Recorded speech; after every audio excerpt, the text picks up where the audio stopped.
أعوذ بالله من الشيطان الرجيم. بسم الله الرحمن الرحيم.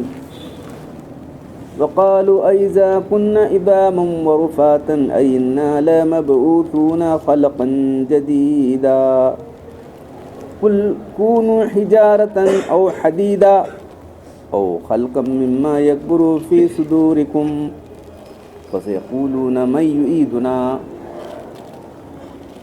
قل الذي فطركم أول مرة فسينغضون إليك رؤوسهم ويقولون متاه قل عسى أن يكون قريبا يوم يدعوكم فتستجيبون بحمده وتظنون إن لبثتم إلا قليلا وقل لعبادي يقولوا التي هي أحسن إن الشيطان ينزغ بينهم إن الشيطان كان للإنسان عدوا مبينا ربكم أعلم بكم إن يشاء يرحمكم وإن يشاء يعذبكم وما أرسلناك عليهم وكيلا وربك أعلم بمن في السماوات والأرض ولقد فضلنا بعض النبيين على بعض وآتينا داود زبورا صدق اللہ العظیم. اور یہ کہتے ہیں کہ جب ہم ہڈیاں اور چورا چورا ہو جائیں پھر دوبارہ ہم کو اٹھایا جائے گا نئے سرے سے. آپ کہہ دیجئے چاہے تم پتھر ہو یا لوہا ہو جاؤ یا کوئی اور خلقت جس کو تم مشکل سمجھ رہے ہو اپنے دل میں، اللہ تعالیٰ اس کو اٹھائے گا. کون اٹھائے گا ہم کو دوبارہ؟ تو کہہ دیجئے جو پہلی مرتبہ پیدا کیا دوسری مرتبہ اٹھائے گا. بھائی پہلی مرتبہ تو مٹی سے بنایا، تم کو نطفے سے بنایا اور تم کو پیدا کرنا کیا ہوں. اب سر مٹکائیں گے لوگ تیری طرف اور کہیں گے کہ یہ کب ہونے والا. اچھا بول رہے ہیں کب ہوتا ہے، کہاں ہوتا ہے، کیسا ہوتا ہے، پوچھے اب کب ہونے والا ہے. آپ کہہ دیجئے کہ بہت قریب ہی لگا ہے وقت. یہ وقت تو قریب آ لگا. جس دن تم کو پکارے گا، قیامت کے دن کی بات ہے، تم کو پکارے گا تو تم بھی اس کی حمد کرتے ہوئے اٹھ کر آ جاؤ گے، تم لوگ بھی بے اختیار طور پر. اور تم اس وقت یہ گمان کرو گے کہ ہم بہت دیر، تھوڑی دیر رہے ہیں دنیا کے اندر، بہت تھوڑا وقت ہم دنیا میں گزارتے ہیں. خلاصہ تفسیر میں لکھا ہے کہ یہ لوگ یہ کہتے ہیں کہ جب ہم مر کر ہڈیاں اور چورا چورا ہو جائیں، ریزہ ریزہ ہو جائیں، تو کیا اس کے بعد بھی ہم کو اثر نو پیدا کیے جائیں گے، زندہ کیے جائیں گے؟ اول تو مر کر زندہ ہونا مشکل ہے، جسم میں زندگی کی صلاحیت نہیں ہے. پھر جب وہ جسم ریزہ ریزہ ہو جائے، اس کے اجزاء منتشر ہو جائیں گے، تو اس کے زندہ کون زندہ پیدا کر سکتا ہے ان کو؟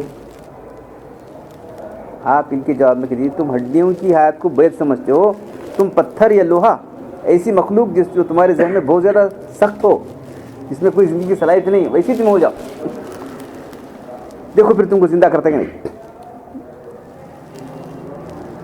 ان میں کس وقت بھی حیات حیوان نہیں ہے ان کے اندر، بخلاف ہڈیوں کے اندر تو کچھ تو جان تھی نا ہڈیوں کے اندر. یہاں تو پتھر اور لوہا، اس میں تو کچھ جاننا نہیں ہے. ویسوں کو اللہ تعالیٰ پیدا کر سکتا ہے. یا کون کا لفظ ہے، کون ہو جاؤ، تو ایسا حکم دے رہا ہے کہ اللہ تعالیٰ نہیں، بلکہ صرف جو ہے یہاں ایک اگر تم ہو جاؤ تو ایسا اللہ تعالیٰ بول رہے ہیں ہڈیاں ہو جاؤ بول رہے ہیں، پتھر ہو جاؤ بول رہے ہیں اللہ تعالیٰ. تو یہ امر ہے، امر اس معنی میں نہیں کرو ہو جاؤ کرو.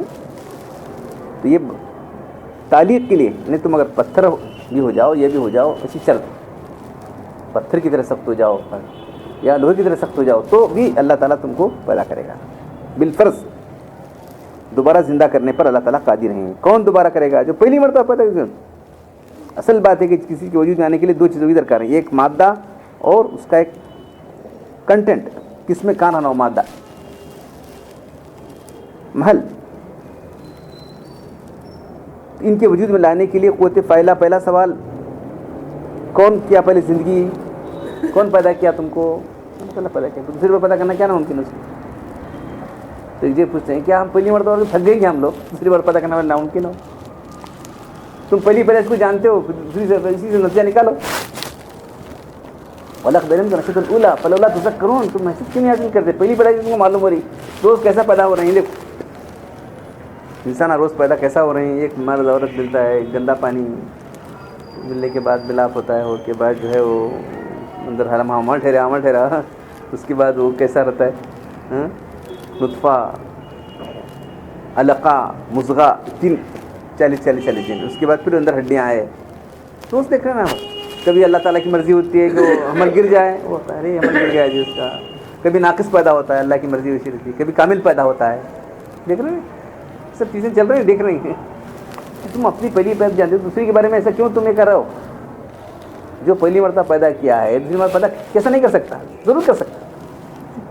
پہلا پیدا کرنا کسی کام کے لیے, کسی آدمی کوئی کام کرنا ہے, پہلا کرنا مشکل ہوتا ہے, پھر بار کرنا آسان ہوتا ہے نا اس کے. اللہ کے لیے تو کوئی آسان مشکل نہیں, یہ تقسیم ہماری ہے.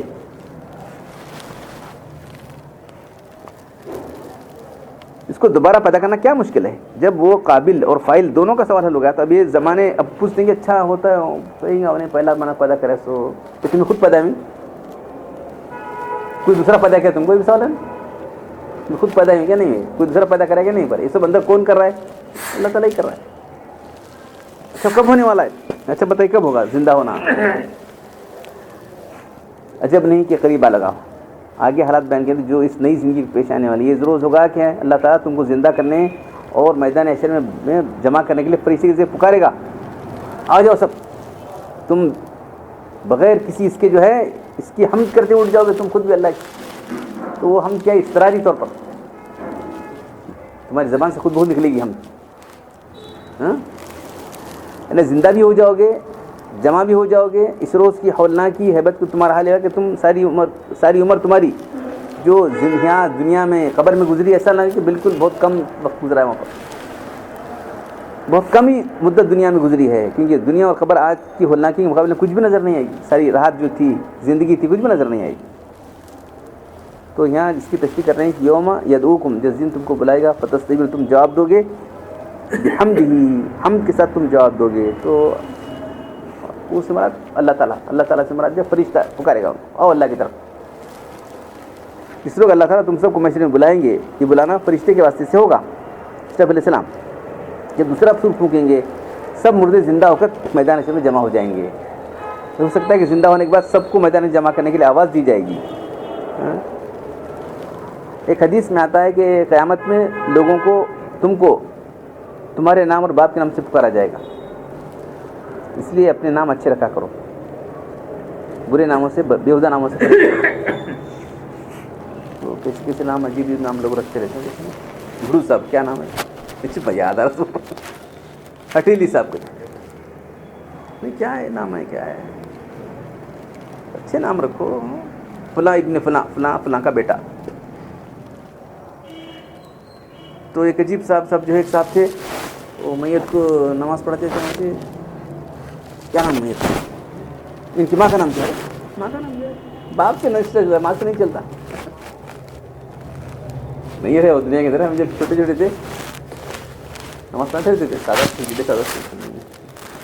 کیا میت کا نام کیا ہے؟ ماں کا نام کیا, ماں کا نام کیا کر رہا, ماں کا نام پوچھ کر پڑتا جا کو, ماں کا نام کیا تھا, کیا معلوم پڑتا ماں کا نام, باپ کا نام معلوم پڑتا. گڑو صاحب, نبی صاحب, ایسے کیا ہوتا ہے.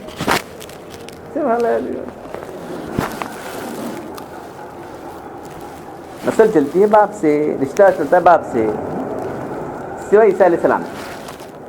کوئی باپ نہیں, اس لیے ان کو عیسیٰ ابن مریم کر کے اللہ ہی نے ان کو نام ہی ایسا لگا, عیسیٰ ابن مریم, عیسیٰ مریم کے بیٹے, اس سے لگا دیا. تو یہ عجیب طریقے سے دیکھے. اب تو شاید میرے خیال سے کوئی ایسا بولنے والا نہیں ہے, لیکن یہ سمجھتے ہیں ماں سے کیا چلتا ہے, رشتہ چلتا ہے تو باپ سے, نسب نامہ چلتا ہے باپ سے, ماں سے نہیں چلتا. عجیب لوگ ہیں کیسے. اب یہ جو فرمایا کہ تم اللہ کی حمد کرو گے, کیسا تم کریں گے؟ تو یہ بے اختیاری طور پر ہو جاتا ہے. وہاں کا حال دیکھ کے کیا اللہ کے سب کا کنٹرول چلا ہوئے, اللہ کی ہم بیان کرنا شروع کر دیں گے لوگ بھی بے اختیاری طور پر. پتہ نہیں کیا کبھی بے اختیاری طور پر جو ہے آدمی کر لیتا. تو یہ حال ان کا ہوگا. میدان تم بلایا جائے گا, تم سب اس آواز کی اطاعت کرو گے اور جمع ہو جاؤ گے. اس آیت کے ظاہر سے مراد ہے کہ اس وقت مومن کافر سب کا ہی حال ہوگا, سب اللہ کی حمد کرتے اٹھیں گے. کیونکہ اس آیت میں اصل خطاب کفار کو ہے, کفار کے بارے میں فرمایا جا رہا ہے. تو انہوں کریں گے تو پھر ایمان والے تو ضرور کریں گے.